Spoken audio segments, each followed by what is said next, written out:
Vanitha Vijayakumar, Sonia Agarwal, tiger Venkat, Bose Venkat மற்றும் பலர் நடிப்புல டைகர் வெங்கட் இயக்கத்துல ஜித்தன் கே ரோஷன் இசையில வெளிவந்திருக்கும் படம் தான் தண்டுப்பாளையம்.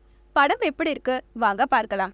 சோனியா அகர்வால் மற்றும் வனிதா விஜயகுமார் தங்களது கூட்டத்துடன் காவல்துறை அதிகாரியான டைகர் வெங்கட் மற்றும் அவரது குடும்பத்தாரை கொடூரமாக கொலை செய்கிறார்கள்.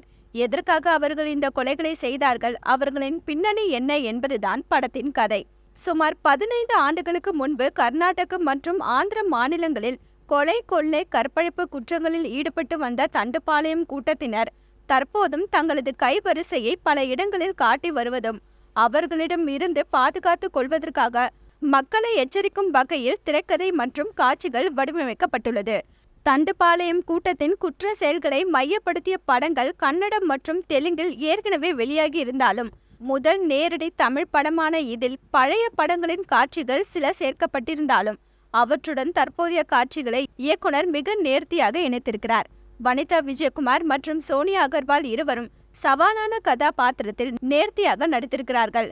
காவல்துறை அதிகாரியாக நடித்திருக்கும் டைகர் வெங்கட், பிர்லா போஸ் உள்ளிட்ட மற்ற வேடங்களில் நடித்திருப்பவர்கள் கதாபாத்திரத்திற்கு பொருத்தமான தேர்வாக இருக்கிறார்கள். ஒளிப்பதிவாளர் பி. இளங்கோவன் மற்றும் இசையமைப்பாளர் ஜித்தன் கே ரோஷன் கதைக்கு ஏற்ப பணியாற்றியிருக்கிறார்கள். எழுதி இயக்கியிருப்பதோடு தயாரிக்கவும் செய்திருக்கும் டைகர் வெங்கட் தண்டுப்பாளையம் கூட்டத்தின் சொல்லப்படாத பல உண்மைகளை சொல்லும் முயற்சியில் ஈடுபட்டிருப்பதோடு தண்டுப்பாளையம் கூட்டத்தினர் தற்போது பல இடங்களில் பல குற்ற செயல்களில் ஈடுபட்டு வருவதை தெளிவாக விவரித்திருக்கிறார்.